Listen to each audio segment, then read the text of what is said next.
All right. Welcome into the Questionable Podcast. You got Scotty Questions here, draft week with Meko. What's good, man? What's going on, man? What's up? And we have special guests today. Fresh from where are you from, actually? Where you at? I'm in my garage. Fresh from the garage. Yeah. Garage. Erik Schlitt, the managing editor of Pride of Detroit. Erik, thank you for joining us. What is happening? Hey, nice to see you guys again. It's been a while. I am in the comfy confines of my podcast studio. El Garage. Yeah. It's during the winter, I get all my nice patio furniture in here, and I get this whole nice setup. I get got comfy chairs that swivel. It got nice out. All that stuff got moved out. So I'm lower, and I'm off my game a little bit. Hey, but we're happy to have you. Thanks so much for being here today. We appreciate you, man. Draft week. Can't believe it. It's here. I'm so excited. Yeah. I'm nervous. There's so many emotions going on this week. So, no, Erik, definitely happy to have you here and so excited to be able to go through some of these draft topics with you, some of our draft questions, and kind of just get an idea of what the Lions could possibly be looking to do this week. Again, with the draft starting this Thursday. So, yeah, I'm ready, man. Look, we always have fun conversations, so let's we're gonna jump right in after we point out he's got his "I'm a Real Journalism" hoodie on. Love that. Love that. The memo. I know. He got the memo. I know he took care of me. We got Meko's got the new RQ on. We got the new Lions coming. We got it organized. You're gonna get a new set, Erik. You're gonna get a new set with the guys. Yeah. Oh yeah. Nice. Oh yeah. We have some nice. Yeah. Scotty hot off the presses. Some behind the scenes conversations. Scotty and I had some really dope conversations this weekend. Very exciting. Yeah, we got all. It's gonna be awesome. It's gonna be busy. So we're excited. So anyway, Meko, why don't you kick us off? Let's dig right in. Well, hold on. Before we get too excited. Okay, fine. We gotta first remind our audience, if you are new here, be sure to like, follow, and subscribe. We are over on YouTube and Twitch. Shout out to our YouTube audience. Shout out to our Twitch audience. We appreciate you guys coming by, hanging out with us. Please be sure to leave any type of comments, any kind of feedback you have in the comment section. We will occasionally reach into the comments and pull out something that kind of stands out. But yeah, so we appreciate you guys from hanging out with us. But Scotty, to your point, let's kick things off with the biggest news that I guess that dropped last week. Obviously, we didn't get to talk about it on our show, but was the suspensions that were handed out that drastically impacted the Lions. 4 players suspended, 2 suspended indefinitely, with the possibility of being reinstated next season. And all 4 of these guys basically being impacted by some form of gambling. Quintez Cephas and CJ Moore both receiving those indefinite suspensions for gambling on NFL games. Meanwhile, rookie wide receiver Jamison Williams and I believe it's Stanley Berryhill who received 6-game suspensions for gambling, basically somewhere in the confines of an NFL facility. They were not gambling on NFL games. Actually, they were gambling on college games, but NFL rules dictate that they cannot place bets within or around or on NFL facility property.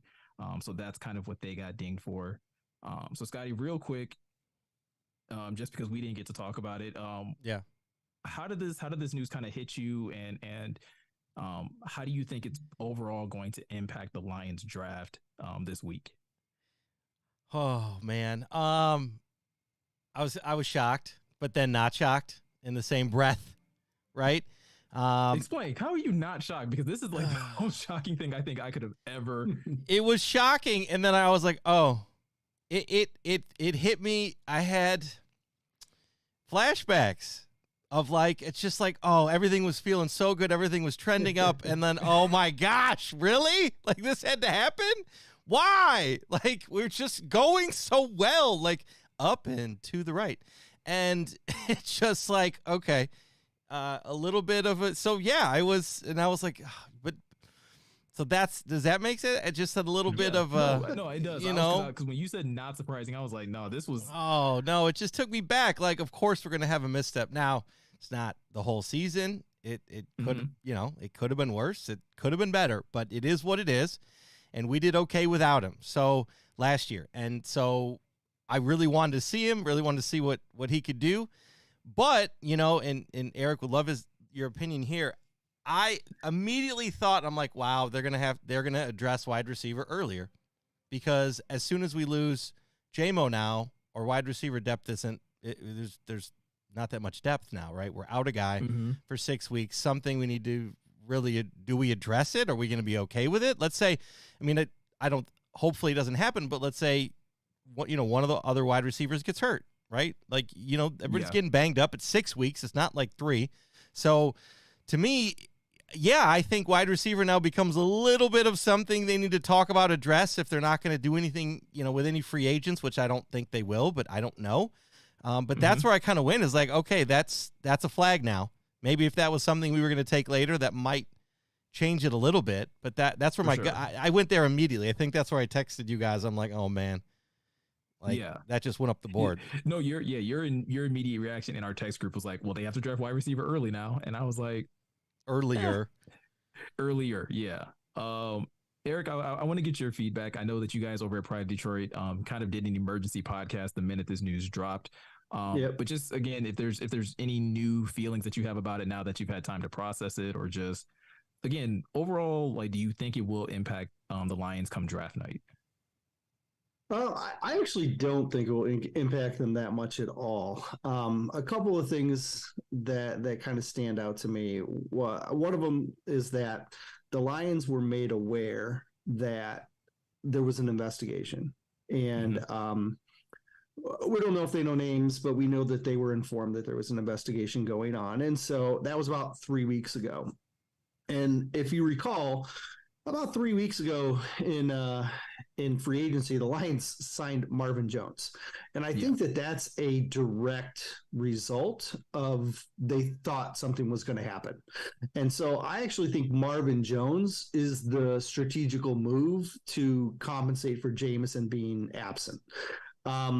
Marvin also offers a ton of other things, and we're already seeing the benefits of him being a mentor to Amon-Ra. And so Marvin's terrific, and I'm super happy to have him in the fold. And I think he should have been back regardless of the situation. But I also think that from a strategy standpoint, this was their move to soften the blow, because it is really for 6 weeks. It's not a long-term issue. And so with the draft, since you're always looking long term, I don't think you're necessarily going to be forced to like pull the trigger on a receiver earlier. And I know that that's the gut feeling, because I had the gut feeling. I mean, instant gut feeling, that's what comes over your mind, right? You're like, they're going to have to compensate. Well, I think they did, though. And that's where I think Marvin came in. So from a draft perspective, got it. I do think wide receiver is a need. Don't get me wrong. Because when you look at like 2024, you have Jameson and Amon-Ra, and then that's really about it. And they got a bunch of guys who are ERFAs and RFAs and stuff like that. But like mostly you only have 2 guys, or for all intents and purposes, you have 2 guys under contract. So adding a receiver was still something that they probably were going to do. And they might actually do it early, because like you said, this is essentially the wide receiver group that they had to start last year, except you have Marvin instead of Chark. Right? Yeah. Because you had Khalif, you had Josh Reynolds, you had Amon-Ra. So it's basically the same crew. And you just got to get through 6 games, right?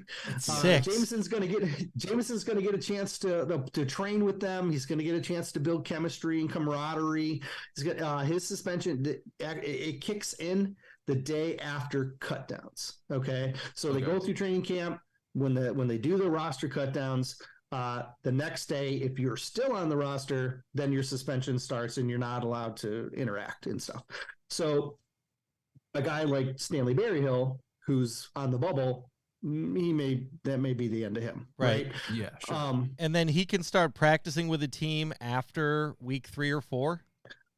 I'm trying to I remember. I believe. don't know I know that you can do that like when you're injured. I don't recall from a suspension standpoint if they allow it, and I don't know if in this circumstance if it holds the different parameters.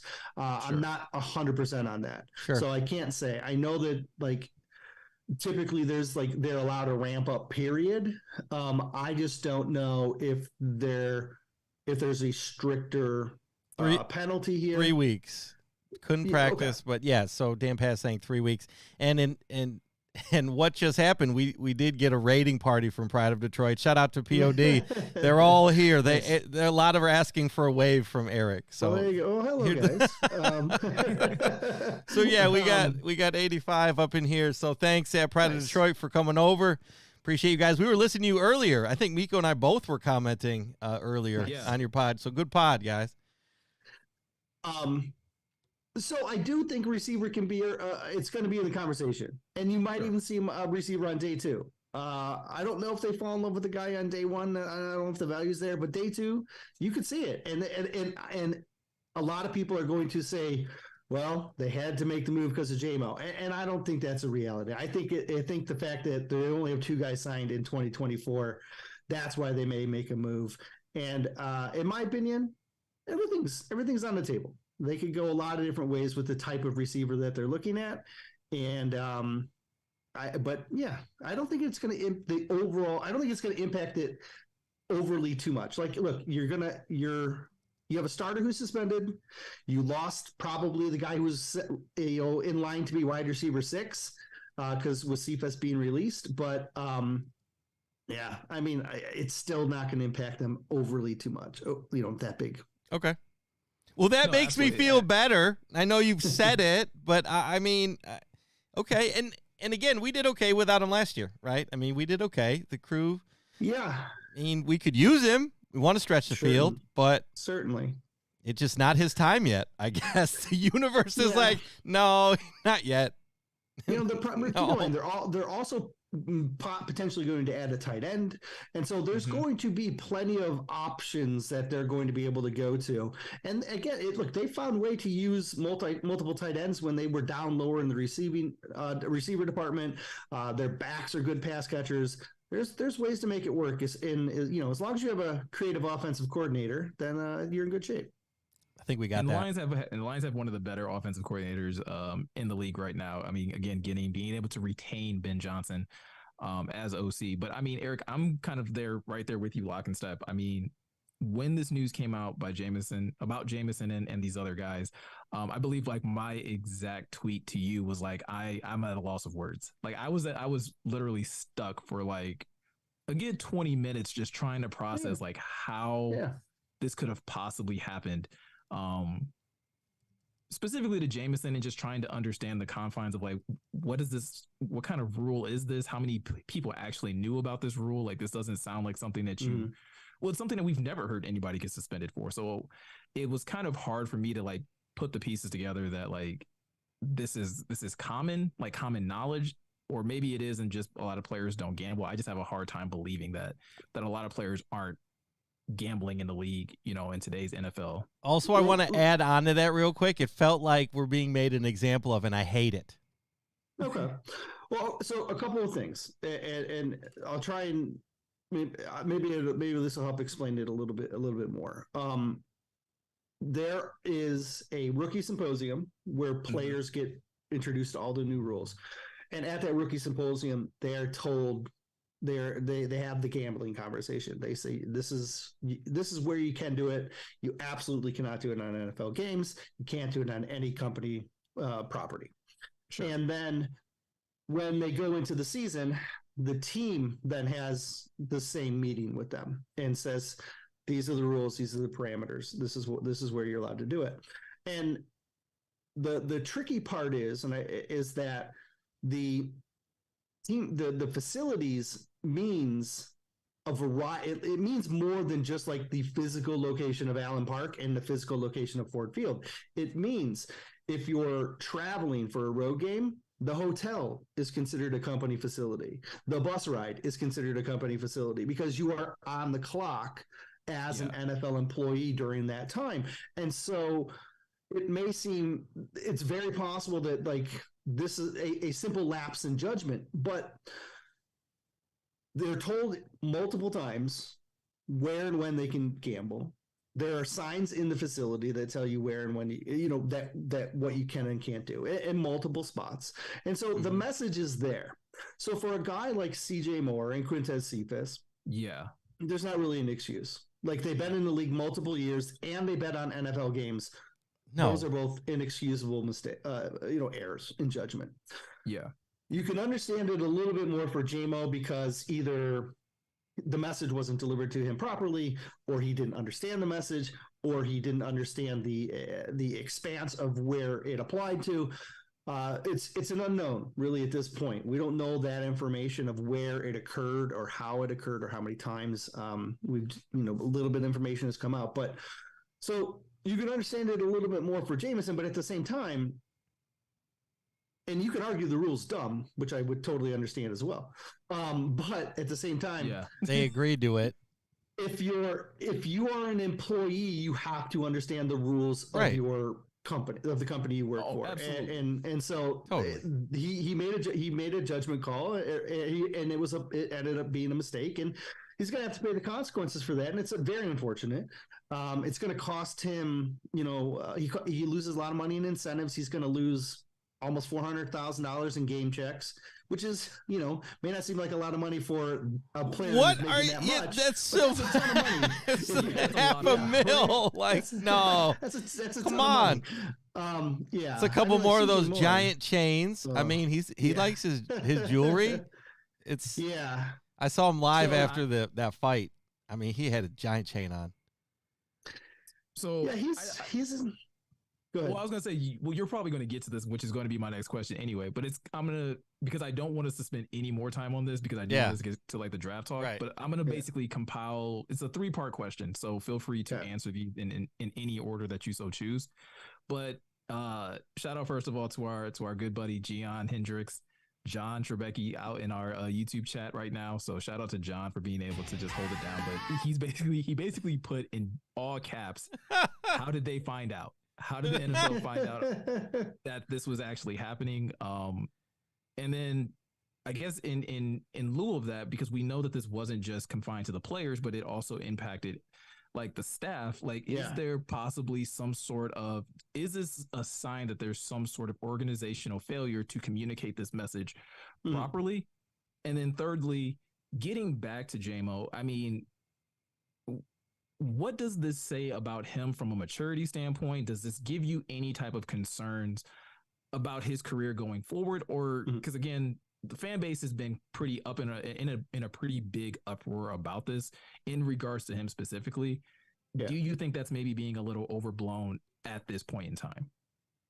So the first part is we're not sure how they discovered it.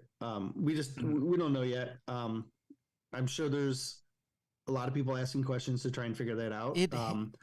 Don't you think they have a deal with the platforms? Like, if you I would think that because you got to put your ID, right? When you sign up for the gambling, your ID has to go in there, right? You take a photo of your ID, so your ID is in there. So that's my biggest thing with it. It's like, dude, just have your wife or have somebody do it for you. Just don't put your ID in it. Then theoretically, you could bet anywhere. How else are they going to know? Well, I'm wondering if like it's a matter of like you're on a specific Wi-Fi and they can go to the Wi-Fi records and they can say they're totally doing that. This phone is accessing this website, and so who owns this phone? So the Lions got him in trouble. Lions IT. I don't know. Lion. I mean, Meko. Guessing, right? Do we have to call Eugene in here? We got to get our boy Eugene, head of IT. Yeah, anyway. It's very possible that like the Lions handed information over. It's very possible that the NFL just has access to that. I'm not sure. There's a variety of ways in which it could have occurred, and I don't know if the betting site has location like betting. You know what I mean? Like they know it does. Right? It does because you can't log into states that don't have it. So they have exact GPS locations. There you even go. if you're by a border, sometimes you can, I mean, it's, so they're on it. Then if you're IT, so I think it has to be There's a lot of combined, ways. right? There's a lot of ways. Yeah. So, so yes, I don't know exactly how it happened. Now, the second part, was there a lack of organization? Was there an organizational failure? It seems like it, right? Because their job is to disseminate this information, and it wasn't just for people, it was staffers as well, right?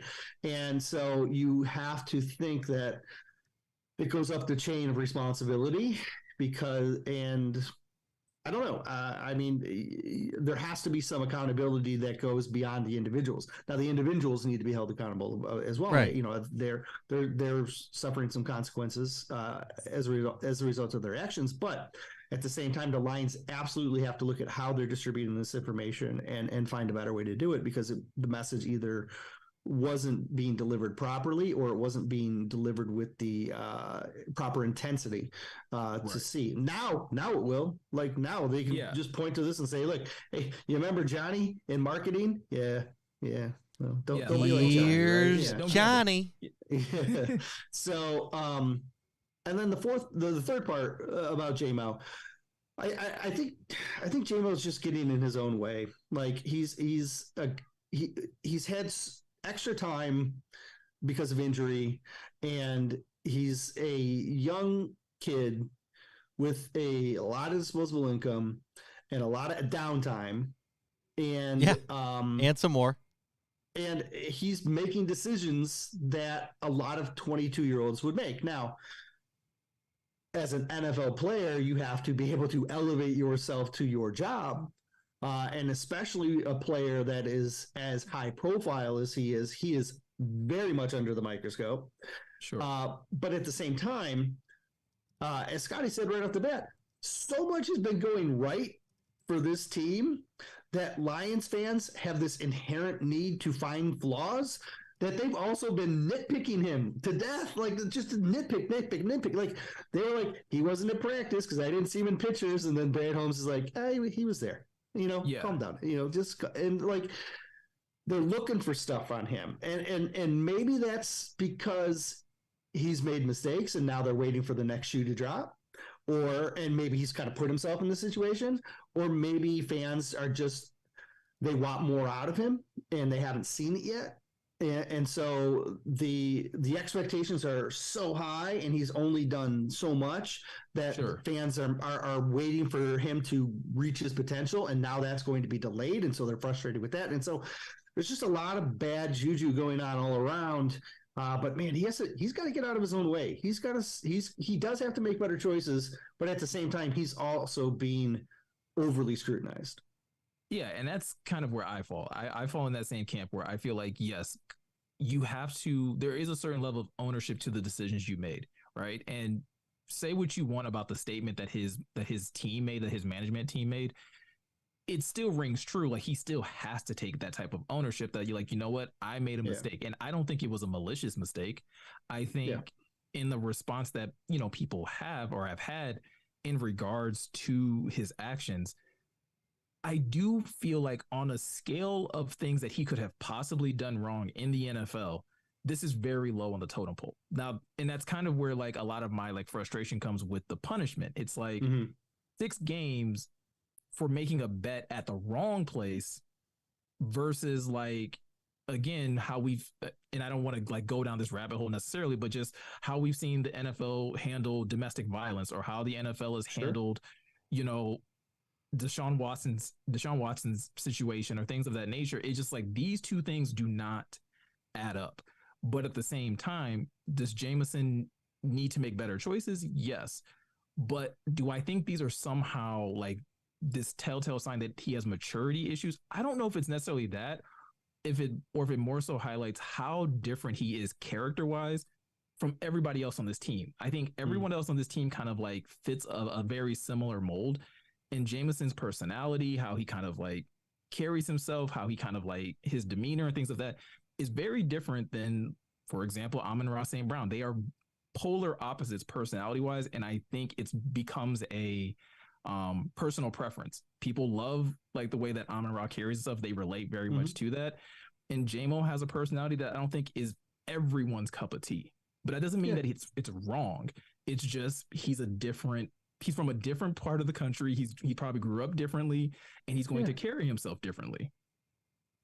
Yeah, I agree with you. I agree. There's a large population of any fan base that's going to not understand why he makes the decisions that he does, because he's not relatable to them. And does that result in them being overcritical? Maybe. I mean, it could, or, like I got very, disappointed dad when I heard it. Like, you know what I mean? Like, I was like, oh man, we could, you had so much going on. You had this opportunity. I was disappointed because but that's so funny. I'm sure there's a disconnect between, between some of the fan base and Jameson. And look, there's people that still look at the team and look at them as, players on their fantasy team, or numbers that they can trade and cut and move and look at, like, these are real people. They make real mistakes, right? And he's just making a lot of them early, and so you have to hope that he's getting the right information and that he's put in a spot where he can make proper decisions moving forward. Yeah, and to that point, right? I think you might know this listener, Laura Schlitt. If they don't have a strong mentoring program, they need one ASAP. In the comments, shout out, and which is true. And I responded with, I know that Calvin Johnson has reached out and he has talked to JMO about mentoring him and about helping get him going the right way. However, the Lions, right, which I think the Lions are trying to do, make that relationship right. So I think there's a chance for this all to work out kind of for everybody. If we want to look at the positive light, right, getting Calvin back in the mix, you get Calvin Johnson starting to mentor him. Like, come on, I know maybe same with Marvin Jones. Yeah, Marvin Jones in the locker room. True, but I feel like JMO might be one of those guys. Like, nah, man. Like, to Marvin, maybe, but to Calvin, you can't say no. If that makes any sense. I don't think you can. Do you know what I mean, Meko? It's just I mean, I get it. I don't think Jameson. First of all, I don't think he's in a position to say no to anyone. Agreed. Right? If we're talking about from a mentorship standpoint, you're not in a position to say no. Agreed. But if he's going to, I'm just saying, you just can't say no to Cal. Okay, Megatron. I think that I agree with you, but I think that if this works out, this would be the best situation for him. So I think this is obviously a learning lesson, but yeah. And again, shout out to one of our listeners, but when you want to be one of the faces of the organization, to wear number one, you need to be held to higher standards. Fair, maybe not, but that's the reality of the situation. I mean, that's and I think that's fair. And again, this will be the last thing I say on this, and then we can kind of move into draft talk. Yeah, there's one thing to hold someone to a different standard, and then there's what Eric was pointing to earlier, which is nitpicking. There's nitpicking, and then there's holding people to a high standard. We are very much in the territory of nitpicking. This is not just holding him to a higher standard. We are nitpicking the hell out of everything he does. And for me, personally, he's such a great talent, and I can see how this trend is going, where it's the fan base is going to be so hot and cold on him, where it comes time to re-sign him, he's going to be no, I just want out. I just want to go somewhere where I'm appreciated. And I would hate to see that. I got to get a new I got to get a new jersey. Just turn that into a one. Just make it just cut it out. Just a giant one. I'm doing it. Good call.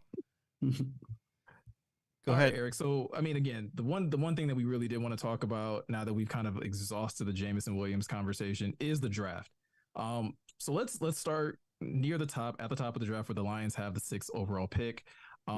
One of the most common names that have been brought up when it comes to the 6th round pick is Jalen Carter. He's obviously been the most polarizing person in this draft. And I think it's draft week, and I think I basically boiled down to this point when it comes to Jalen Carter. Do you believe he's still on the Lions board? And how likely is that he could be the pick at 6? Well, look, if he's still on the board and he's available, then he's the pick, right? Because I think he's one of the best players in the draft. is he still on their board is the question that I think we all want to know the answer to. I think you talk to a few beat writers and they're going to say he absolutely is not on the board. And then you talk to another couple and they're going to say, yeah, he's probably still in the mix. And so, but he might not be there, right? Like it's, you want to talk about guys that are being nitpicked. This is a guy who's under that same microscope who is but it's not one team, it's an entire league worth of fan bases that are on this kid.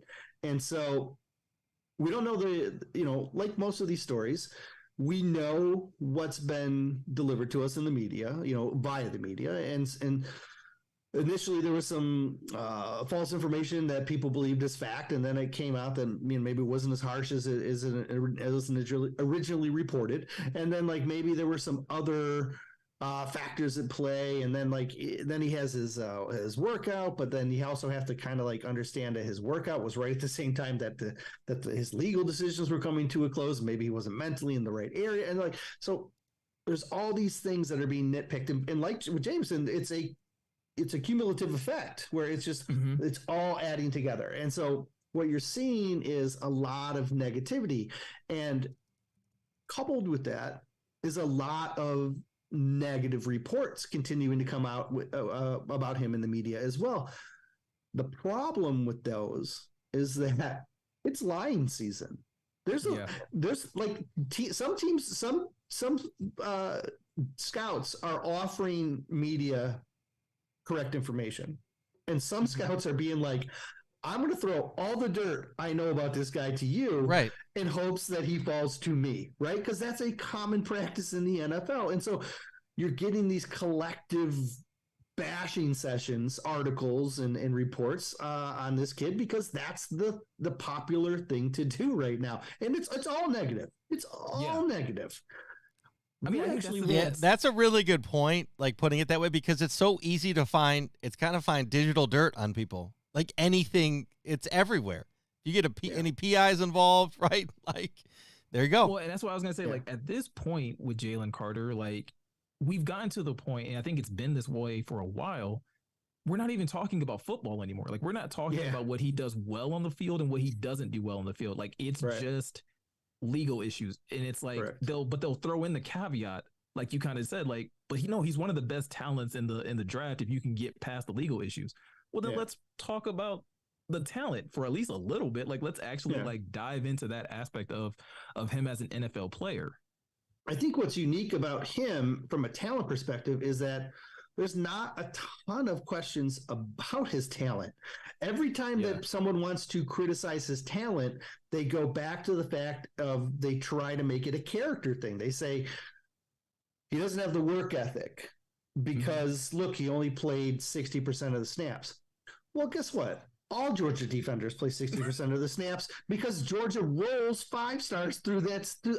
Look at all their defenders from the year prior. Trayvon Walker went number 1. He only played 60%. That's because he was having to rotate. Like when you roll 5 stars, you have to play 5 stars or they transfer. So even these elite talents aren't playing massive amounts. They're playing,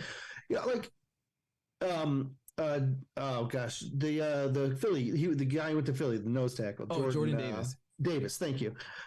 He only played like 40% of snaps. Well, yeah, part of it was because he was big, but part of it was because they just rolled these guys, right? Like he also had to compete with Devontae Wyatt. Yeah, he also had to compete with Devontae Wyatt and Jalen Carter on that defense. Yeah, when you have those 3 guys, they're not getting full starter reps. So like with all these Georgia guys, and you have to look at Bama in a lot in the same way. And Ohio State has this in some aspects, but Georgia really is just so loaded right now that their studs even don't get a full complement of snaps. And so the nitpicking again, it all seems to be like, well, he doesn't play that many snaps, so his work ethic's bad. Well, maybe it's not. Okay, like this report says it is. A report from a year ago says it's not.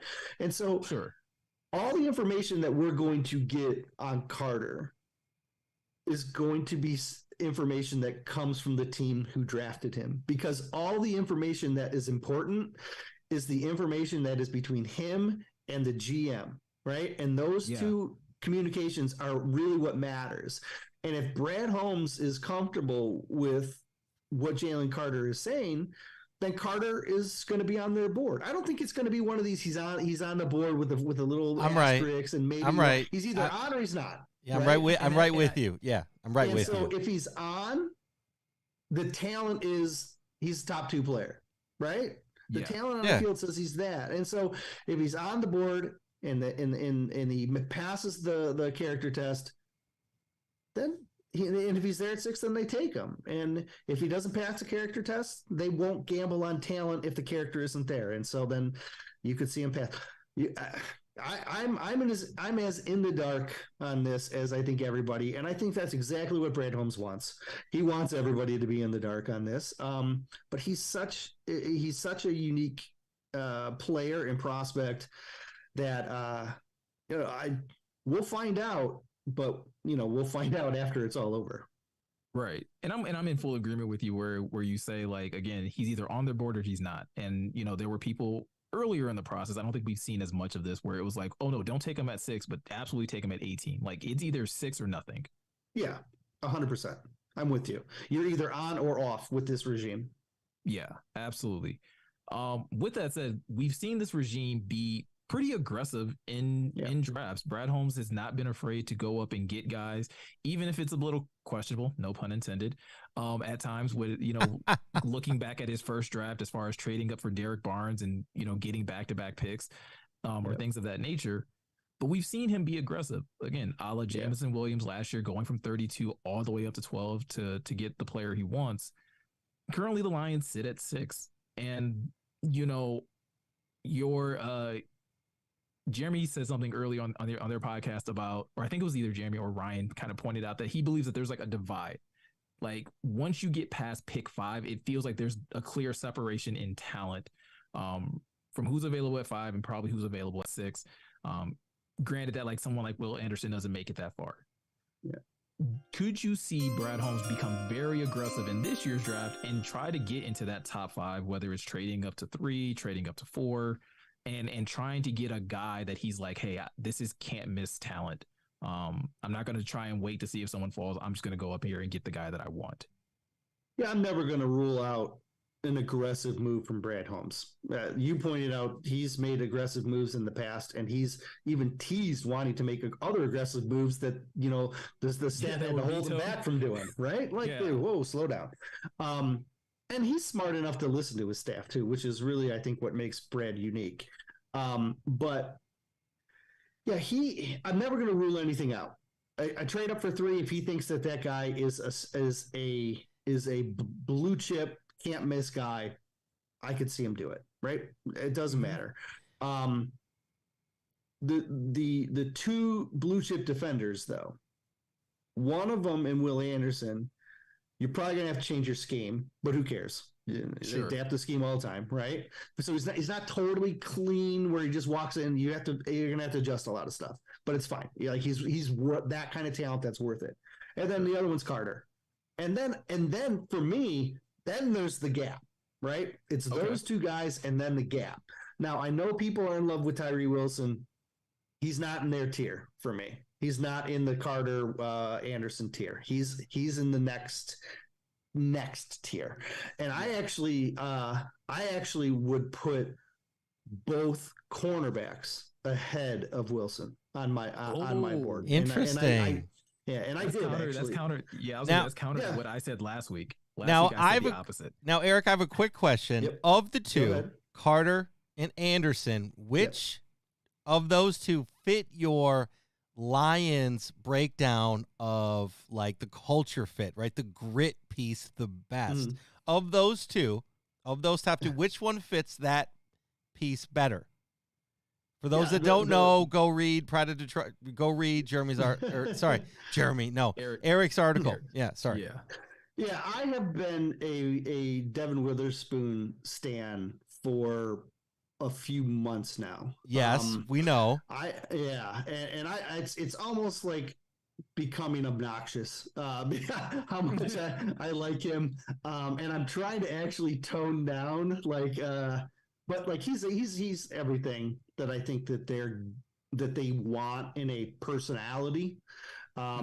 He is physical. He is instinctive. He is quick. He will hit you. He plays the run as good as any defensive back in this class. He doesn't just play the run. He hits you, and he wants you to know that it was him that hit you, right? Like that. He's got that swag to him. He's got all these cultural mentalities that fit Dan Campbell, and then he's got all these style points that fit Aaron Glenn, and he has CB1 potential. This is Denzel Ward, Jair Alexander type of potential in this kid. And so there's just so many perfect things that go into what makes Devin Witherspoon a player that for me, it's Anderson, Carter, and then Witherspoon is the third guy on my board.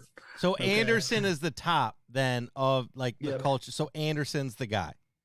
Yeah, I think Anderson's 1, and then Carter's like 1B, but he's all right. I put him under. I was Anderson. just for those two. That was my question. Of the two, which one? Yeah, okay, Anderson. Yeah, all right. And then there's a gap, and then there's Witherspoon, and then right behind Witherspoon is Gonzalez. Then behind Gonzalez, that's when I put Wilson in there because you're starting to talk about upside and potential.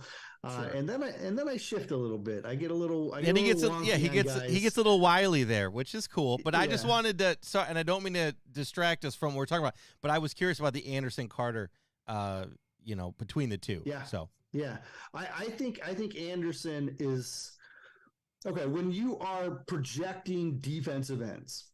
One of the surefire ways to count on a player being productive at the next level is to look at the competition and the production that they had at the college level. And so for a guy like Anderson, who had 3 productive years in the SEC, that translates to success in the NFL. Wilson had a couple of ups and downs, and he was in a much smaller conference than the SEC. And so, but he has all these traits and intangibles that make him very appealing. And so you're drafting Wilson because you love his traits and his upside and what you think you can mold him into. You're drafting Anderson because he seems like the most can't miss guy because everything about him translates and there are very little flaws. You want to nitpick on Anderson and talk about the fact that maybe he uses his speed to power too much and he needs to have secondary moves or be, add some creativity into his pass rushing repertoire. Sure. I don't care. He beat everybody else in the NCAA based on pure talent, except for Darnell Wright, and we'll talk about him probably later. But like he's not flawless, but he's close, and that's why you don't have any of the other issues. You don't have any of the other question marks that you get with Jalen Carter. Jalen Carter's a better positional fit, he's a better needs fit, but Anderson is the better player. And so it's interesting that you say that. I agree, love it. That has been my debate with Tyree Wilson. Well, I mean, obviously, you and I have debated Will Anderson, Jalen Carter, and I'm more of a Jalen Carter. I know I'm more an Anderson guy, but find defensive tackles that are that dominant certainly is. So that's why I've been a Jalen Carter guy. But when it comes to Tyree Wilson, I've been trying to talk myself into Tyree Wilson, specifically at 6, and it's for 2 reasons. One, because I think Tyree Wilson could be that fit. I think there were rumors that they really liked Trayvon Walker last year. So I think with Tyree Wilson, you get whatever you liked in Trayvon Walker, but with a little more consistency in like the year-to-year type of production from Tyree Wilson. And because of Tyree Wilson's size, I do think he's a much more viable option to possibly kick inside if like things on the edge never really work out. You just kick him inside. Maybe he adds on another 10 pounds and he can be this disruptor in the middle. But at the same time, it's not so much a knock on Devin Witherspoon or in my case, Christian Gonzalez, who like the corner that I technically prefer. Sure. It's more so that I just think there's really great corner depth where it's like, hey, you don't really have to go out and get one of the Lions don't necessarily need one of those guys at 6 because I think you can get great value in Deonte Banks, at 18 if he's available, or Joey Porter Jr. Yep. I actually really like Clark Phillips III out of Utah. That again, probably not a first round corner, but if you're like, hey, we want to just get best players available and address a need or address cornerback depth later, Clark Phillips the third is a one that I really like that you could possibly get in the second round. That could easily, again, fit into that cornerback room and learn from some veteran guys, and provide some versatility both on the outside and on the inside, working in the slot, potentially. So, it's kind of interesting to hear you talk about that, because again, that's been my wrestling with Tyree Wilson, is that like great physical traits, but is there anything else? And I have a hard time typically drafting guys that high when it's like you don't have the skill to match. Like you don't have like you're not coming into the league with a set of like pass rush moves, and that's always like a tough sell for me. The trick with drafting traits is that if you draft someone, if you draft like in Ezekiel Ansah, you could get him and turn him into Ezekiel Ansah, right? You could also draft him and he could turn into Darko Milicic, right? Like you could have that type of like result, right? And that's the rub with him for me, is that I'm looking at him and I'm like, man, he could really hit, or he could really just explode too, and like he in could a be bad Deion way, Jordan, right? He could be Deion Jordan a couple years ago out of Oregon. I remember Deion Jordan was like all these amazing, like he's this freak athlete, and then he went to Miami and it was like couldn't stay healthy, and then when he was healthy, like that athleticism gets eaten up very quickly when you're going against savvy offensive linemen that just know how to keep you at bay. Yeah, look, the NFL offensive tackles to a man they are nuanced, and they understand how to shut you down if you don't have a plan, right? And so the traits are unique, and there's a lot of regimes that will draft on traits, and we saw the regime before this one, but I just don't see it as clean. And there's a lot of local beat writers that are tapped in that look at Wilson and say, man, that just makes sense. And they may not pass on him because they've been building the trenches. Why not build to again? I'm not as sold. I think the corners are all more can't miss than Wilson. And look, Gonzalez is great. That's a great way to put it. I think that's the best way to put it, right? As Holmes talks about, right, best player available, right? I mean, I think that's what you're getting at, right? I think at the core of this, the way in which they've spoken to us and they continue to talk to us, like best player available is who we're gonna target. So, and if that's and we trust you, Erik, very much. So no, I think that makes sense though. Like I would buy that. Right, like I would buy that. So we might see a CB in round one. Is what we're okay. It's all right. Possible. We need to see how these. I've not been as open to it as I am right now, and hearing you talk about it, but I am. I understand that. Look, and I think Meko, liking Gonzalez, is there's no flaws in that thinking either. Like Gonzalez has a lot of athleticism. He's got a lot of skills. For me, Gonzalez was CB1 from the beginning of college season, right? He was the guy. Vontae Mack, no matter what. I loved him. I thought Gonzalez was great.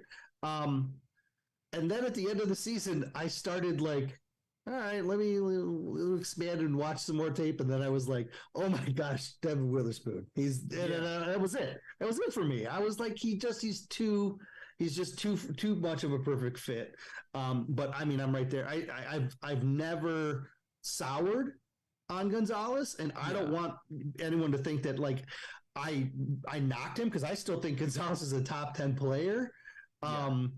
There's something about Witherspoon that just gives me the chills.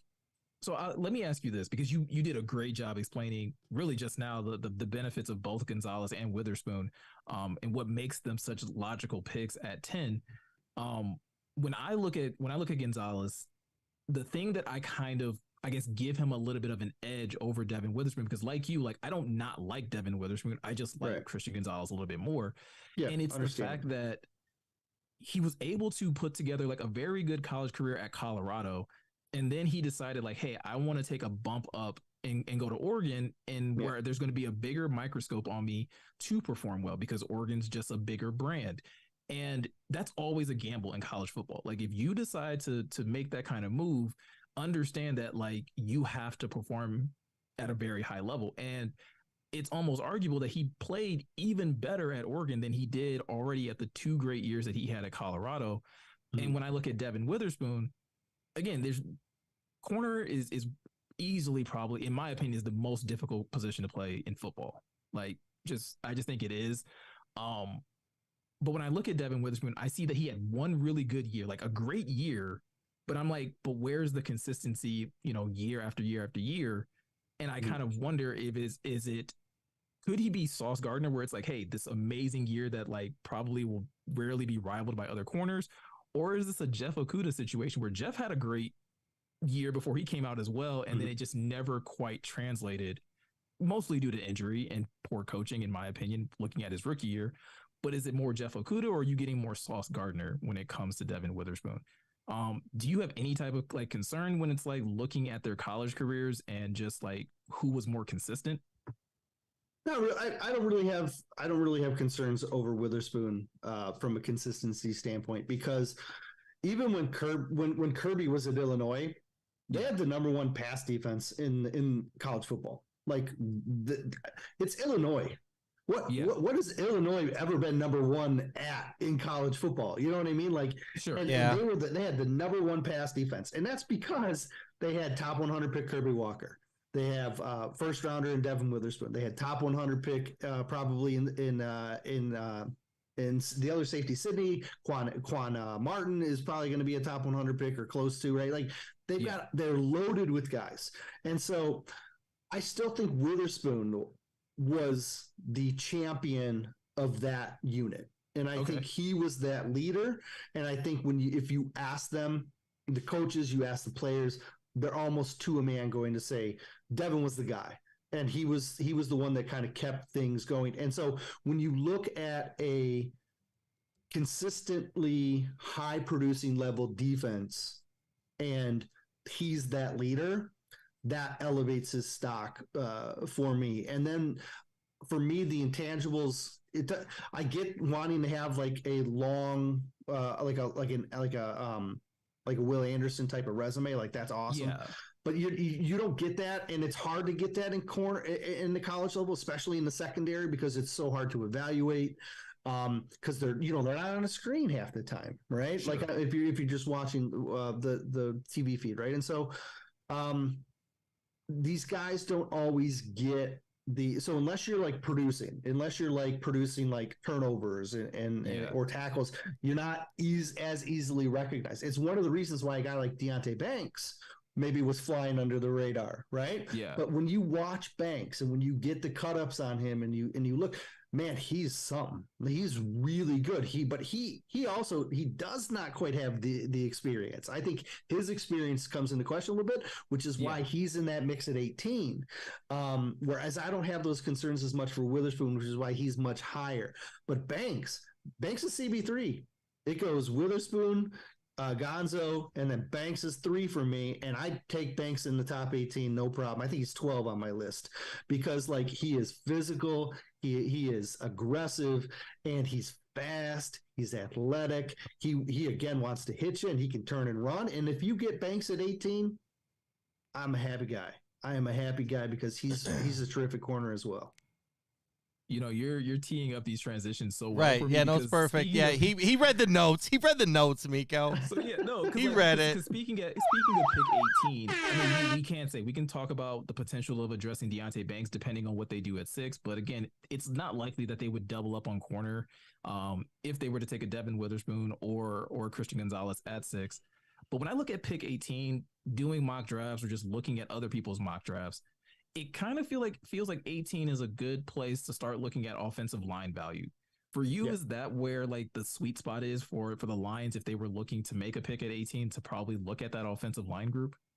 The trick for me is 18 is a tough projection because if you take a corner at 6, some of the other good corners there, you're not going to take them at 18. right? Yeah. And so and then if you don't take a corner at 6, then you probably almost want to take a corner because that's really good value at 18. And so what I've often have found myself doing, like in mock drafts and just talking things out, like, hey, if someone asks me if this player goes off the board, what do you think? And for me, if you take a corner early,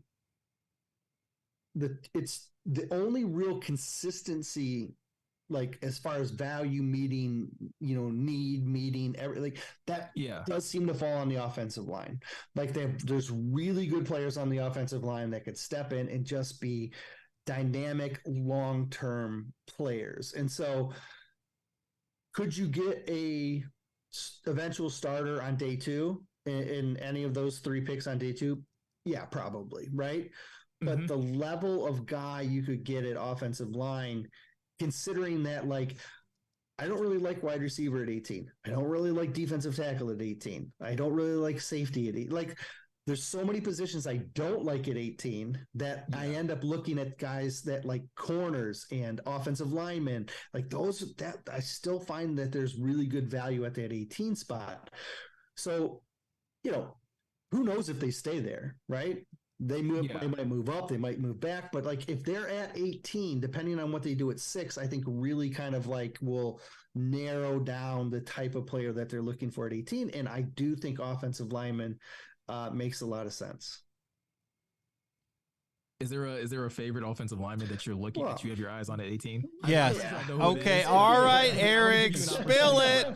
Spill it. Yeah. Darnell Wright's the guy. Like Darnell Wright is my OT1 for the Lions, and I know like people they like Paris Johnson. I know that they like the Georgia tackle. I don't know why I'm blanking on his name right now, but Broderick Jones. There you go. Yeah. So I was thinking Broderick, and I was like, that sounds. I was gonna say Broderick Wright. Like that is not right at all.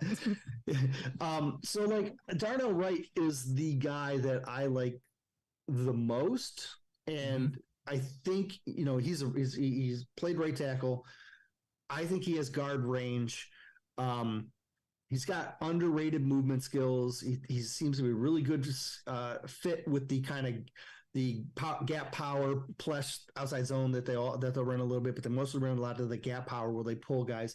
I think he can do that. Darnell Wright can be what Bob Quinn thought Vitae was, right? Okay. Like that's what I think Darnell Wright. Like he's this mountain of a man who can just wreck people.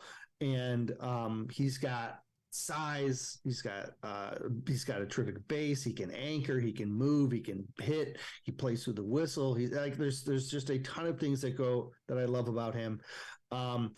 It's strange because like he was really really low on boards, and like in mock draft machines, you could give him at 18 like every time. I was every time at 18. I was like Darnell Wright like every time. There's a lot of comments in the chat about how much you love Darnell Wright. Yeah. No. And I'm not gonna lie, like your love for Darnell Wright is actually kind of what like convinced me, because like I was kind of like an Osiris Torrance kind of guy. Yeah. I was very much in that camp. I was okay with like Steve Avila. Like, oh no, you can. Yeah, I like Avila too. Yeah, I like both those guys. I mean, that wasn't negative. Also, Eric, that wasn't negative. They were just saying, no, it's all good. I got to give a lot of credit to our podcast mate, John, because he was the first one that I think of the three of us that was like very much on like, hey, look at offensive line. And I was very much in the camp of like, I just typically notice that in NFL drafts, you can find offensive line talent later in the draft. Like, and they're not always the biggest names, but they end up coming into the league as like 3rd, 4th, 5th round picks and having like stellar careers. So I was always on the camp of like, well, don't waste a pick in the 1st round when you can find great value in the later rounds. But kind of like how you illustrated, the more I started doing mock drafts, the more I started reading and listening to guys like yourself. And I started looking at the board and actually looking at value. And it's like, outside of Kalijah Kancey potentially being at 18 or Bijan Robinson and like really just kind of pissing off some portion of the fan base, Darnell Wright was the guy that stood out where it's like, first of all, great position of value. You continue to build in the trenches, and he has that versatility. to be tackle or guard. And in the event that Taylor Decker decides to hang it up one day, Panay can easily slide over to left. Darnell Wright easily slides to right. And your offensive line doesn't take a huge step back from players deciding to go, elsewhere or decide to retire or anything like that. The offensive line contracts are staggered right now, and that's purposefully done. Right now, you have Vaitai, Jonah, Glasgow, Decker, Sewell, Ragnow, and then let's say you take an offensive lineman at pick 18. Okay. You add those contracts together, and they equal around $56 million, which is about 25% of the cap. Okay, a year from now, Vaitai, Jackson, and Glasgow's contracts are all up. Okay, so that drops them down to about 20% of the projected cap. Well, if you want to now re-sign Jonah, you have about 5% of the cap that you can allocate to Jonah. And so now if you allocate that to Jonah and he's taking up that 5% again, that's okay. The next year, Taylor Decker's contract is up. And guess what? Another 5% of that cap frees up and they're back up to 20% again. Well, now you can give Taylor Decker a new contract if you want to, if you don't want to. And you can again spend about 5% of the cap you can front load, back load, however you want to do it, and then you can get that. Now this is even in the same year that you're going to give Sewell an $18 million fifth year option. That's including that. You're still going to have about 5% that you could give to Decker if you wanted to, and then the year after that, well, then you got to pay Sewell. And again, the neat thing about that is you're going to have about 7% of the cap that year that you can use to then give to Sewell. And so when it just keeps going, right? It just keeps going. This is why I love having you on, Eric. Like this level of detail and breakdown of cap situations is gold. We said this to you last year when we broke down like free agency and cap situations. Like this type of information is gold because it starts to make the draft like makes sense and possible moves make way more sense because you're just like, okay, it's not just players feeling, positions of need. It's actually structuring your salary cap in a way where you can still remain competitive for years to come and still retain some of your core pieces if you choose to. Yeah, for sure. If you want to re-sign Jonah, draft an offensive lineman that can start this year. And if you get that offensive lineman that can start and you've got that rookie contract for 5 years with that first round, or with that fifth year option, or maybe if you get him for 4, that's okay. Like if you take a Veland or a Torrance in the second round, you've got to get that guy though this year to get that contract in there, to get that starter in there so that you can then have the money to just start throwing it back. Look, you draft a starting offensive lineman this year, you could keep this offensive line intact for the next half decade. And that's the strength of your team. You want to be strong. You want that offensive line. You want to build from them. Draft an offensive lineman this year. Pay Jonah and just keep it going. I mean, as you said that, Captain Jones Kirk just subscribed. So you had the Jameson Williams pump. He did the pump. So that actually was a fantastic exclamation point to that. I do want to thank all of everybody in the chat. Real quick, Pride of Detroit, which, Jeremy. He had a couple of things to say. He goes, I have a name, Meko. At Bijan Hater. Bijan Hater 420. No, Jeremy already, listen, go. If you guys have not watched the Pride of Detroit stream, Jeremy said, and I quote, I would be okay with Bijan, which anybody who knows Jeremy knows that's like as close as you're getting to like, I would be happy. The thing that I keep trying to get Jeremy to think about, because he's very, very value oriented, and I totally respect that. But I keep trying to say, at the end of the day, if this player is on your team, is your team better? And so that's the argument for me with Bijan. If they take him at 18, you can argue positional value all day. Absolutely. At the end of the day, though, is your offense better with this player? And if he is, then that's a good move. So Bijan at 6. Yeah. So, and then everybody, and then after that, everybody has gone into the Joker song, so they're all doing the lyrics of giving Jeremy. Some call him the space cowboy, the gangster of love. They're just having a blast. So shout out to the Twitch crew right here having a blast. So appreciate you guys. Sorry. Had to give them a shout out. No. Shout out to, shout out to the Twitch crew. Shout out to the YouTube crew. Yeah, YouTube crew. Gian Hendricks over there. Yeah, man. And Easy. And Easy, right? Yeah. Both of them are actually in the chat. But Captain James Kirk, I guess he's bouncing back and forth between Twitch and YouTube. But he also said Erik is amazing. This is why he's the machine, all the data. Wow. So no, a little bit of love for you, Erik, but let's kind of keep this show rolling. We have a couple more questions that I want to kind of get to when looking at the draft. And so we just spent a lot of time talking about the first round, talking about pick 6, talking about pick 18. This is the NFL. There's 7 rounds. There's plenty of guys that aren't getting a lot of, shine, a lot of love. If you could pick your favorite offensive and defensive prospect that's not being talked about a ton, maybe it's a later round pick that you just are like, hey, I would love for the Lions to get one of these guys. Who would they possibly be? The hard part with giving me a lot of options is that I have too many options to choose from. That's typically the but I appreciate you being flexible with me. Here's the hard part. If I find a guy that I like, I imagine that I'm not the only one that likes him, and that I envision that, okay, he's probably going to go early when maybe he won't. And so it's kind of hard for me to project, like, I think this guy might be a sleeper. So, but if I look at like rankings, right? I think one of the guys that I think is underrated right now on offense is a kid named Anthony Bradford, a right guard out of LSU. Okay. Yeah.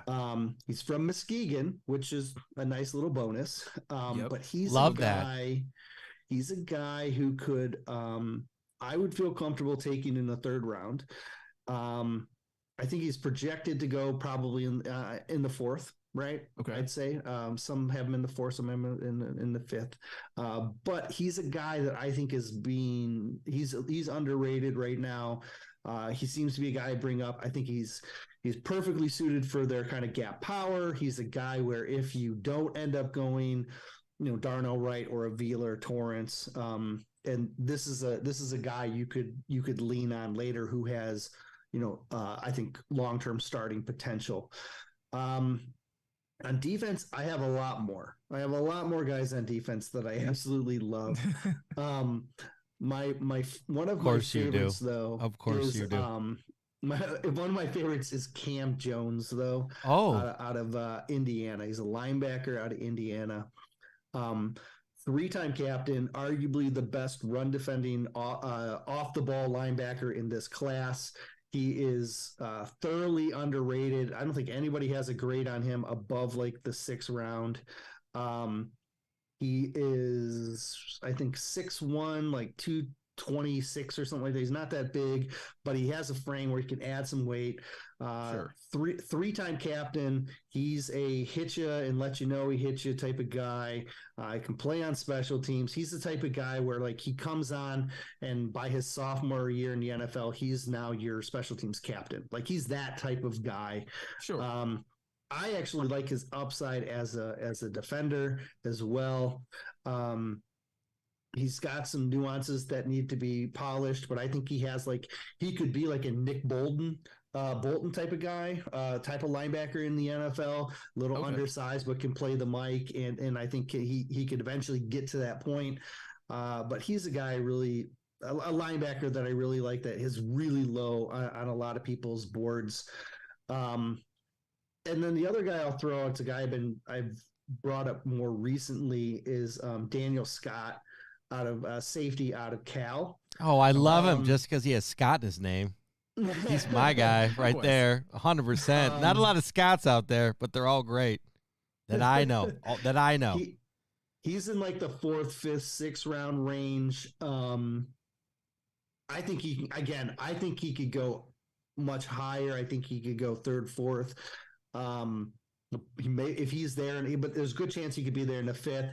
If you could get him in the 5th, that'd be great. this is your CJ Moore replacement. He's capable. He's rangy single high safety who's not necessarily going to start, but he's going to be great for depth. He can spot start for you, multi-phase special teamer. He's again a guy who could compete to be a special teams captain maybe a year from now, and I really like him on day 3 as a guy who could be someone that is a long-term contributor, even if he's not a superstar.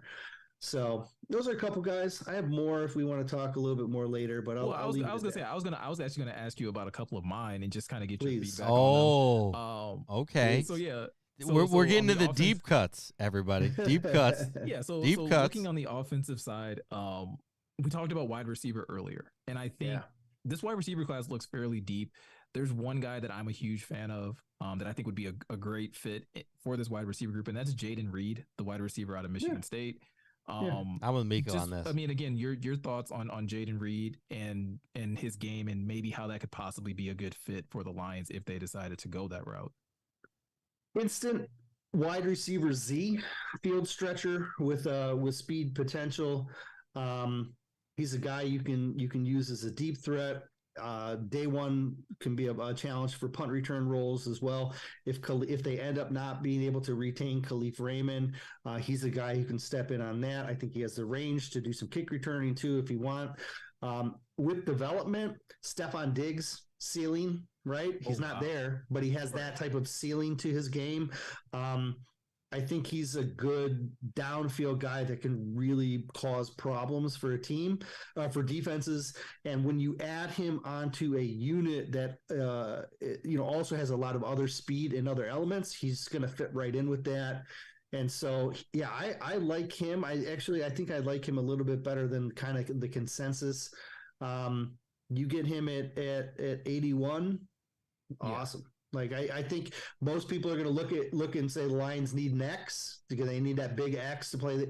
Sure. I'm cool with it. Look, they met with Reed at the Combine. They met with Reed at his pro day. They're interested in him for a reason. I think he's a guy who can just step into that Z. I do believe there's a Michigan connection with a lot of like the best guys coming. I mean, I do. Yeah. I think that I think it's for a couple of years. That's what I'm saying. So I think that Reed is actually something that we need to think about, that he might land here, which I think would be great.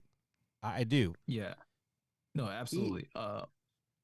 He's my wide receiver 9, by the way. He's a little higher. So he's not that far down on the list. Because I agree with you. I think it's a deep wide receiver class. It's not strong at the top, but it's one of those where it's like one receiver might go in day 1 and you might see 10 go in day 2 type of thing, or maybe more.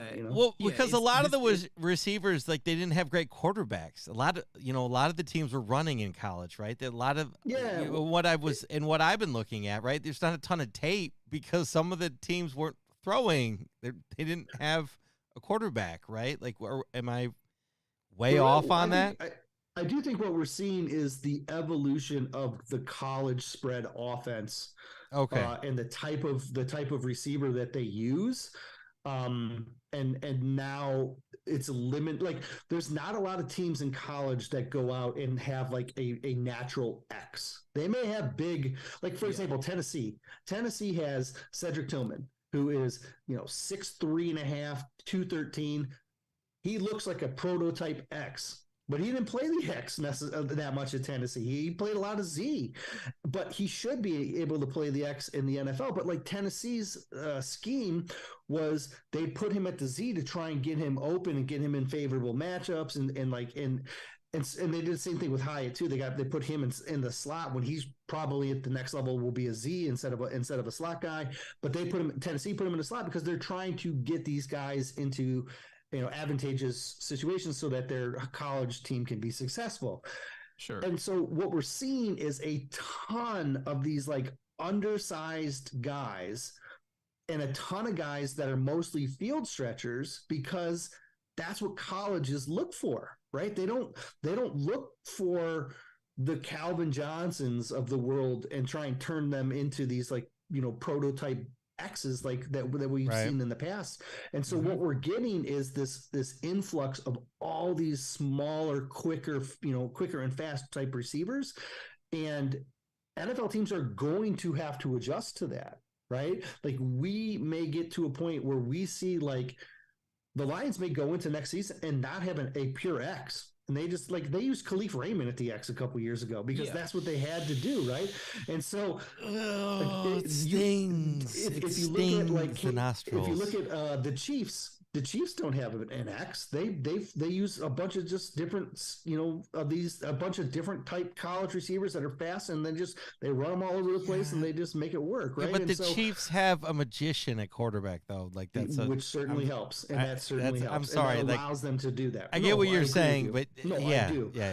But I guess where I'm going with this is that NFL teams are going to have to adjust to the type of receiver because the majority of these impact receivers are almost all going to be on the smaller side, and those X's, it's going to be hard. I think there's only got 3 guys that I think can play the X that I have in my top 100, and that's about it. And everybody else it's all these quick, fast, speed guys, stretch guys, like, and that's because that's what colleges produce now.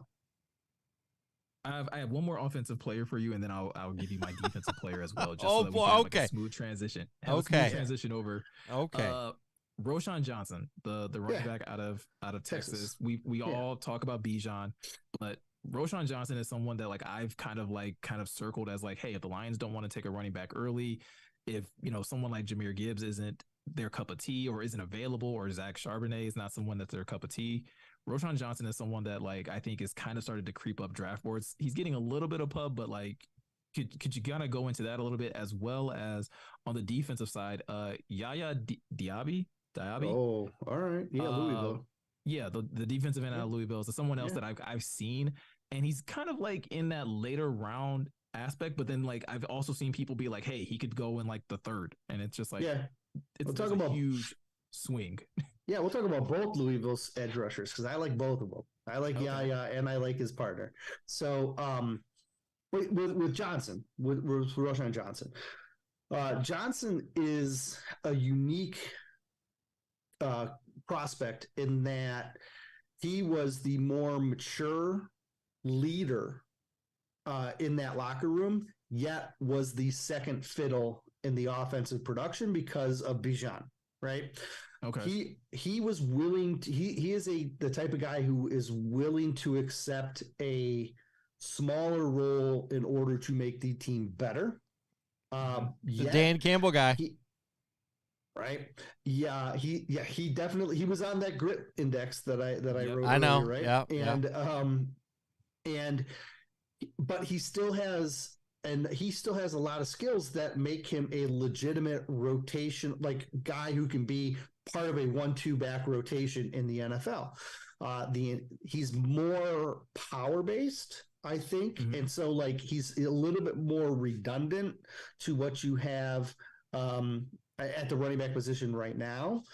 But there's a lot of intangibles that I think make him fit the scheme. Like, for example, I think he suits the gap system that they run, like because he can get downhill in a hurry. If you watch his film, there's times when he dances a little bit more in the backfield, and if he just cuts that wiggle out and just gets downhill a little bit faster, he's going to gain a lot more yards, and I think that's easily correctable with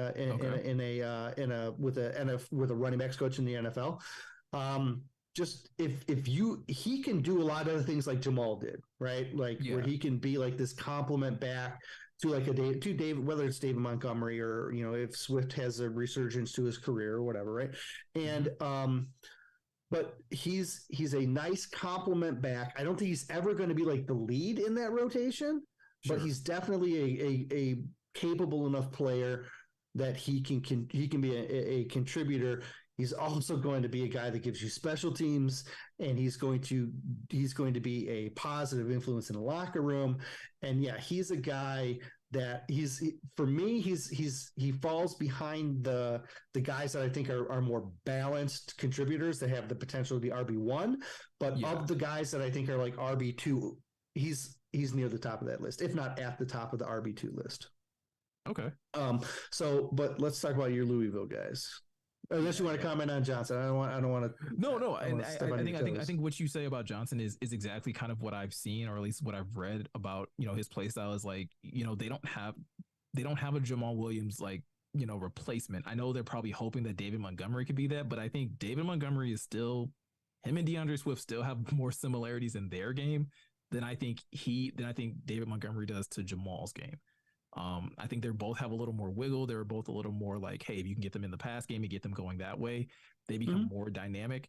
But I still think you need that hammer for when you get into those goal line situations and you just want someone that can like, hey, go get a yard.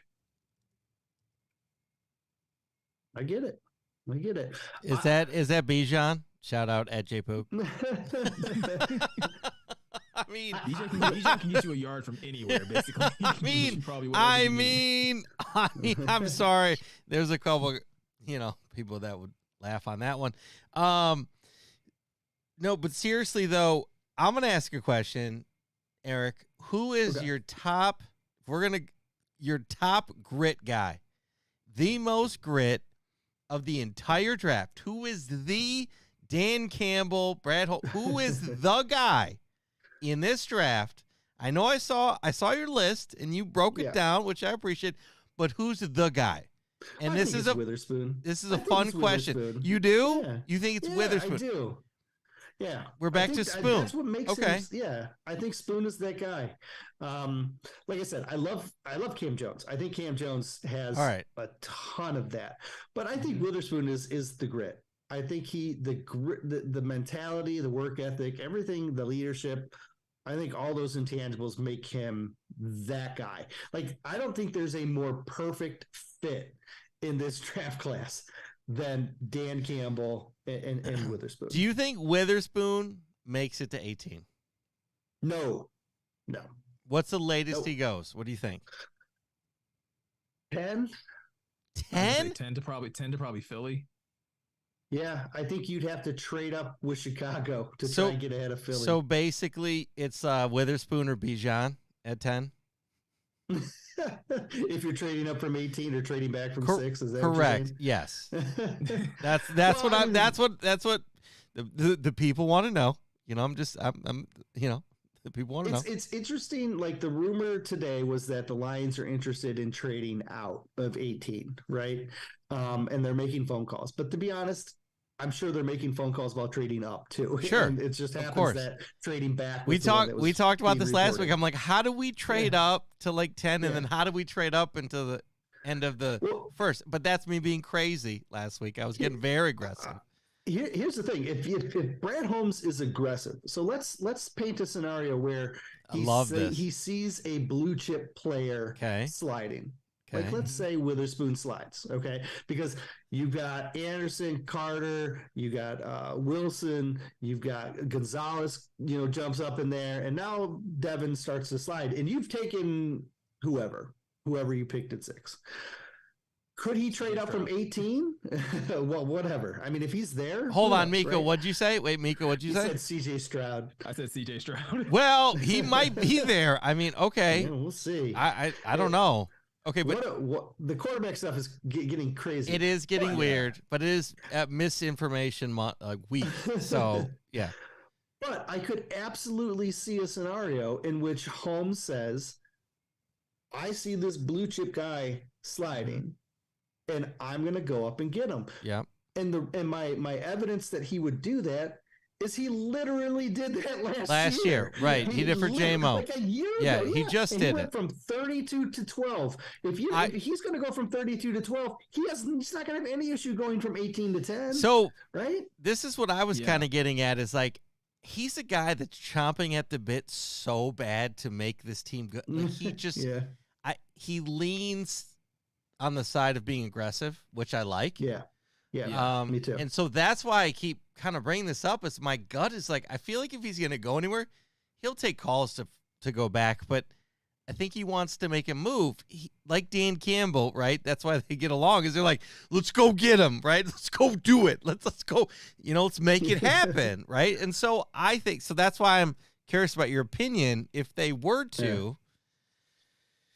Yeah, I think to me, it's all about the blue chip players and how many of them you think are there.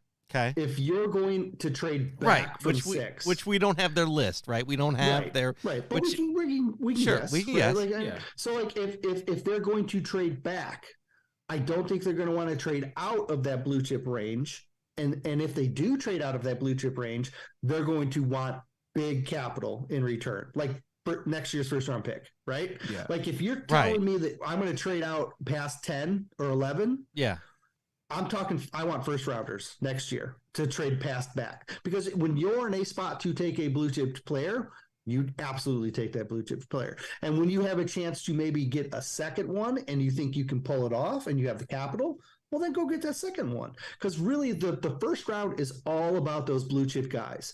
And the more of those guys that you can get, the better. And if you're going to move your way out, you better be getting a hefty return, because all you're doing is like you want that capital to be into next year's draft to allow you to be flexible next year as well. So you can kind of guess where their blue chips lie and then say, all right, they're probably not going to want to go here. And then maybe if someone slides, then maybe they'll go here. And for me, that sweet spot range is right in between that like 9 and 11 type of range right now.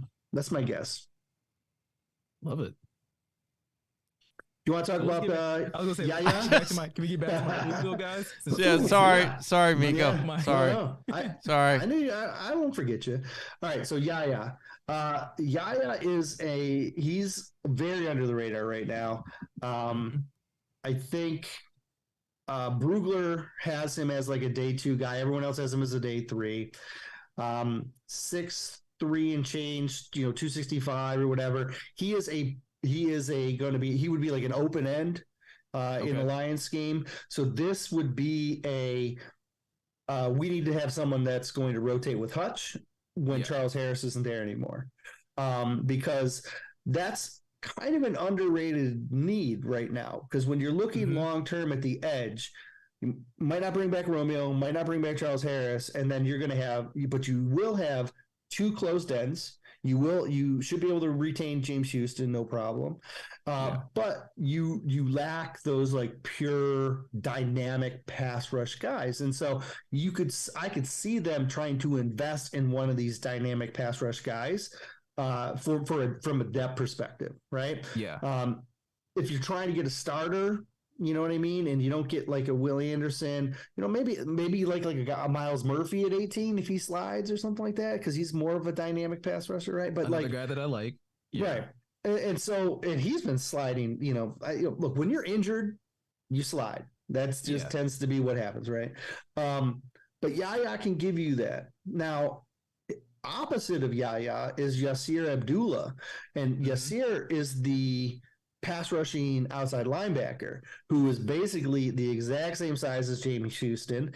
He can drop and be off the ball, kind of like James Houston has started to show us near the end of last year. He's a dynamic pass rusher off the edge. He has Louisville's sack record, like career sack record. He owns that.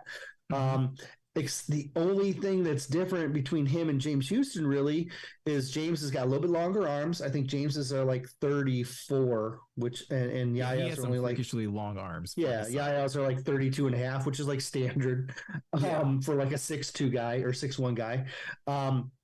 But Abdullah has more off the ball range, in my opinion. Still got that dynamic pass rush, but he's got 4.4 speed. Right, his 40 was 4.47. James's was 4.7. Right, so we're talking big speed difference, right? Sure. And that speed difference, I think, can make an impact in other areas for the Lions, specifically on special teams. So to kind of back up and look at how the Lions use their special teamers. Last year, they kept 6 off the ball linebackers on their roster, on their game day roster. 6. Like they only used 2 on the field at a time, but they kept 6 of them every week. It was ridiculous. 2 of them started, which was Rodriguez and Anzalone. Barnes was the rotational guy to give them reps, and the other 3 guys were all special teams only, almost guys. Like if Board saw the field, it was for like 5 snaps. If Pittman saw the field, it was like for like 5 snaps. It was and that was situational on a week to week basis. For me, if I'm going to keep 3 linebackers as special teamers, as only special teamers, Yeah. Why not keep a linebacker that is a pass rushing linebacker that can be a special teamer instead of a linebacker that instead of keeping 3 off the ball linebackers that you're never going to get to, right? Like, sure. Give me Yasir Abdullah in this draft and stack that pass rushing outside linebacker and cut one of those. Now you only keep 5 off the balls instead, and you're not changing the dynamics of the roster manipulation, but you're adding a guy who has a different skill set.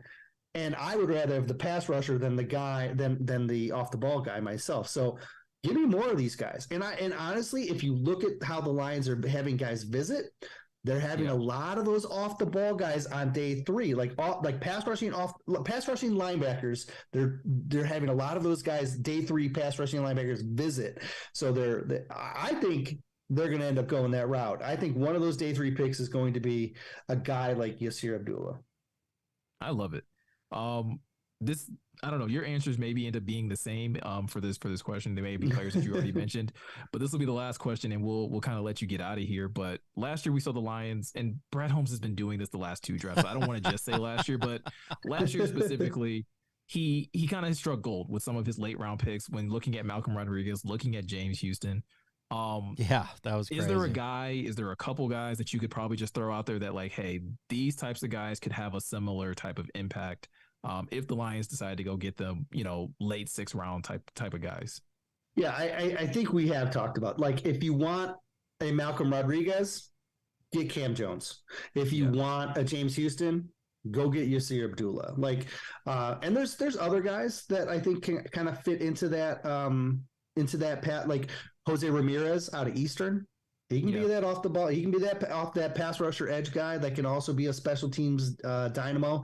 He's in that same 6'1", 6'2", 240, but he runs like in the 4.7s, kind of like Houston did. Like he's like basically Houston, but a little bit taller. He doesn't quite have that ability to drop like Abdullah does, which is why I like Abdullah a little bit more.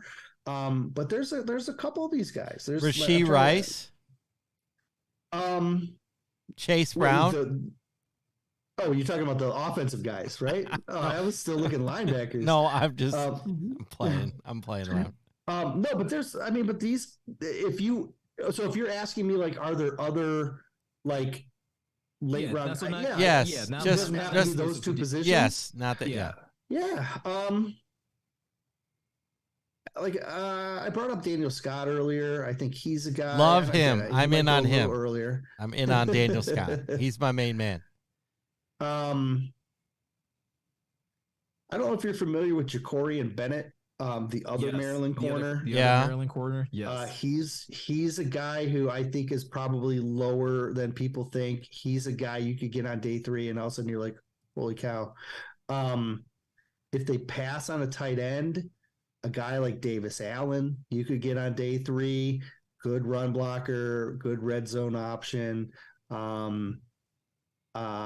Josh Wiley is another tight end that you can probably get on day 3, who I think is a bit of a sleeper you could add to the position. I don't think Rashee Rice is going to go on day 3 though. Like I know Scotty mentioned him, but like I think he's going to end up like on day 2. He's the kind of my gut. He's going to be in that latter part. What about my main man Moody? Late Moody pick. I swear to God. You mean Jake Moody? I do. I do late. Last pick in the draft. You know what's crazy? Detroit Lions pick. Jake. You know what's interesting is that 2 of the analysts that I trust the most for ranking guys are Dane Brugler and Daniel Jeremiah. Daniel Jeremiah released his top 150 today. Yes. Jake Moody was number 150. On Brugler's board, Jake Moody was 158. Like, these 2 guys are projecting Jake Moody to go in the 5th round. Like, wow. Right where the Lions pick in the 5th round. I'm just, as we talked about last week. I don't know if the Lions are going to be.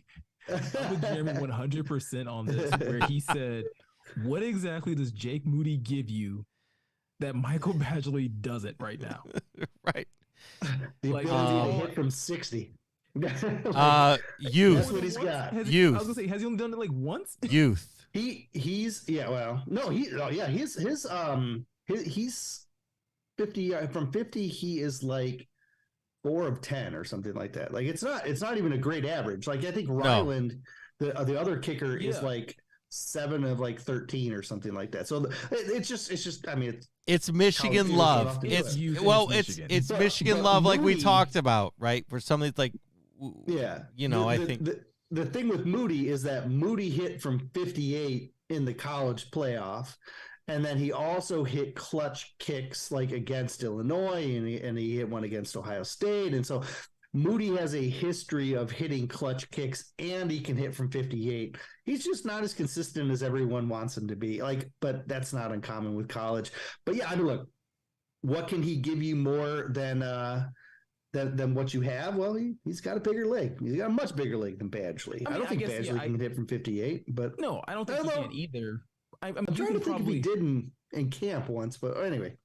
Well, no, and I'm sure Jake Moody is somebody that you would at least be able to like consider those 50-yard kicks. But like, yeah, when you're 4 for 10, like I'm not trotting you out there with like supreme confidence either. Like, yeah.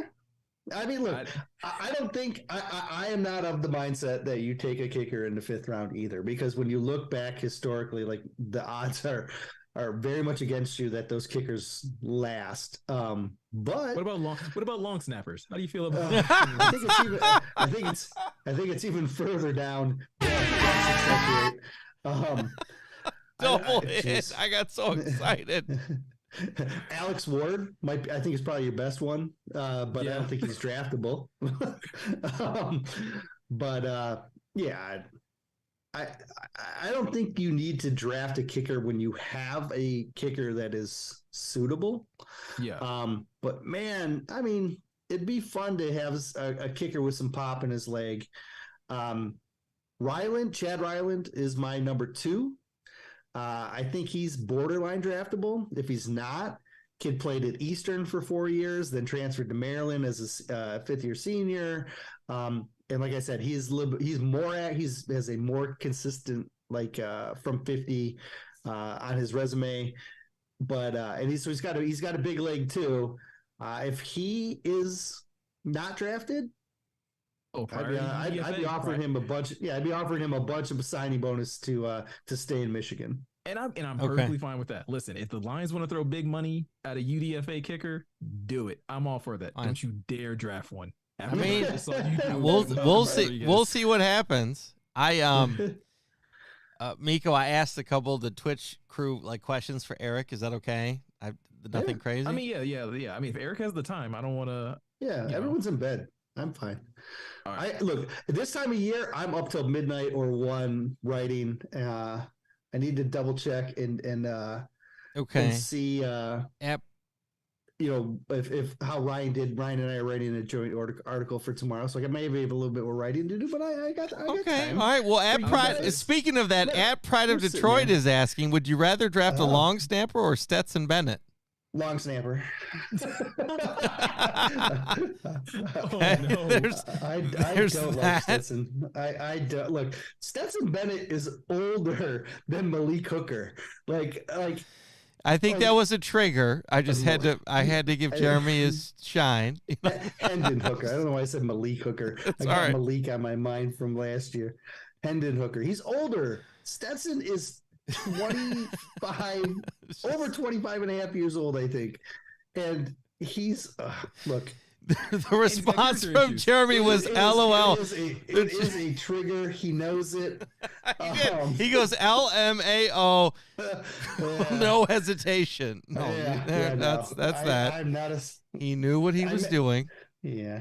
All right. Now I have a funny question. Good. This is funny. From Laura Schlitt 1 at Questionable Tees. My question is, ... just how much older is Erik than you two? Looking at his beard compared to yours, I'm guessing at least 27 years. Now, this is what's funny. No, hold on. This is what's funny, right? And then, like between Meko and I just turned 40, so I'm 40. Nice. And Meko, so I'm not 27 years older than you. Nope, but Meko is. I'm 33. So Yeah, there you go. And- I don't think I'm still not 27 years older than you. okay, and Eric, how old are you? I am 47. Okay, I well, think. this is a Yeah, great 47. combination. Okay, it's a I tell trifecta. you, this is the best bearded podcast I think I've ever been on. So. Actually, it is. Now that I was gonna say, now like, that I think about it, we don't tout it enough. But we don't. Well bearded men. That's true. Well, because Gian hops in and he's clean shaven, I mean, yeah, he kind of drags it down a little bit. But, yeah, he kind of ruins it, but it's fine. Anyways, thanks, Laura Schlitt, for sharing, and for the questions. Meko, do you have any YouTube questions? I'm actually like kind of scrolling through them right now. I got one here from Brandon Thornton earlier in the show. Yep. Which wide receiver would you like the Lions to pick, building long-term depth and success? I know we talked about Jaden Reed, but is there someone that you would actually like your own personal preference? I actually like Reed quite a bit. I like Josh Downs. I think more than the average person does. He's, beyond the fact that Dre Bly is his uncle. I like what he does as a route runner and how he gets open. But I think if I could add a guy where you talk about like where value meets the player versus like where he could get on the field early, I do like Cedric Tillman. I think you can get Cedric Tillman on day 2. Like I said earlier, he played a lot of Z, but he projects more like an X. He's got that X size. That's something the Lions don't have a 6'3" target that can run down and stretch the seam, and he could do that. So I think the perfect marriage of value plus talent plus like path to a starting role. Cedric Tillman might be the guy that I think kind of fits the bill best. Okay, love it. All right, I have one question too. What's the worst comp you've heard this draft season from Dan Pask? Oh, from I'm sorry, what Dan, did you say from last Dan part? Pask. Dan Pask. Oh, from Dan? Yeah, from Dan. Yeah, he was asking this. Of course he was. The worst comp. I don't know. That's a good one. It is a good one. And again, we can think about it. We can come back to it. I might need to think about that one. You know what? We can come back to it. No pressure. Worst as in least accurate, or worst as in like that you heard it and you were like, well, that's not a good comp. I would think least accurate is probably what Dan was asking for. Okay, because I was gonna say, I know they're not asking me, but like the worst comp I heard, which I was like, that's not a good comp. Like, why would you do that to a player? Was for Aiden O'Connell. And I literally heard someone say early in the draft process, they're like, oh, he's a poor man's Jared Goff. And I was like, it's not a compliment. That's not the comp you want if you're getting drafted. He does have Jared Goff skills, like accuracy, and like West Coast like routes and stuff like. But that's a little harsh. But yeah. Gosh, I don't know. I might have to think on that one. I think I think the one that I get annoyed with the most is the Cansey Donald one, which I see pop up in the chat. Yeah. Just because they went to the same school, you often see like players getting comped to players that played at that school, and that's an easy like trap to fall into.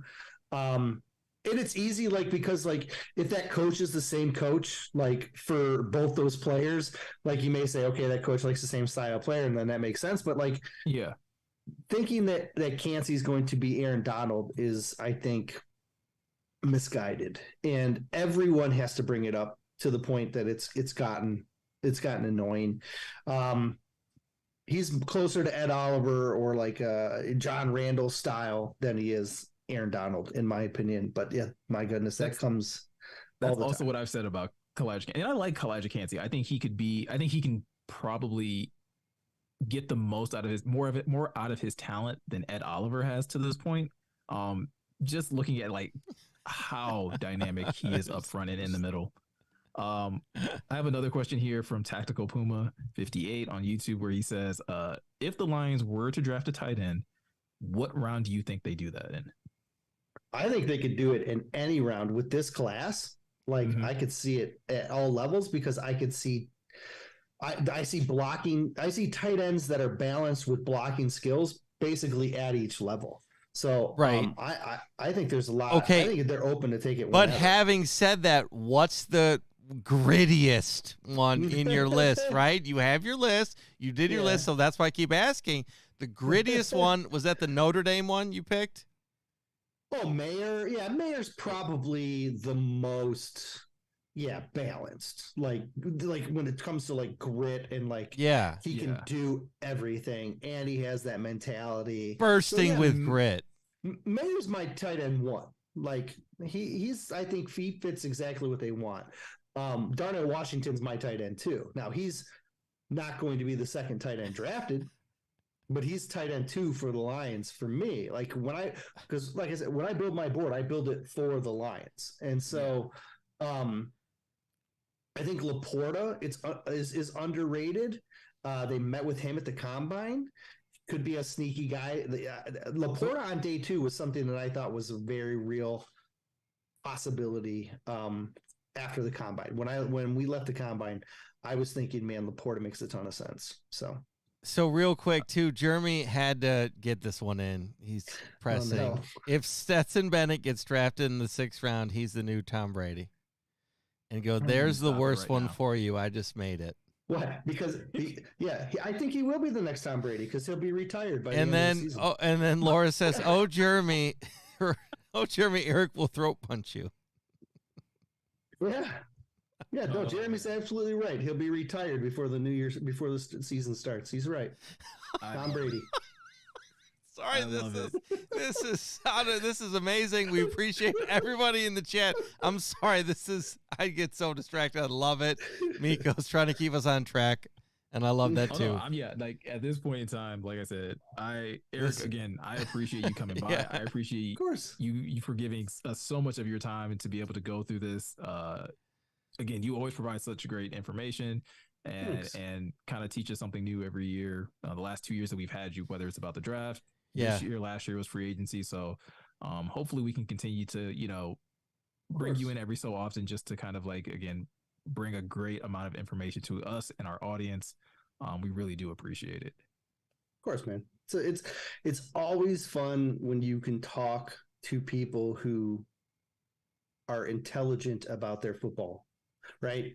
Like there's a lot of requests that I get from people who aren't as intelligent as you guys are, and means a lot. And so means a lot. And it's a lot harder to accept those requests. Where, like with you guys, you make it easy, fun conversations. Like, and you know your stuff. So I really enjoy having these talks.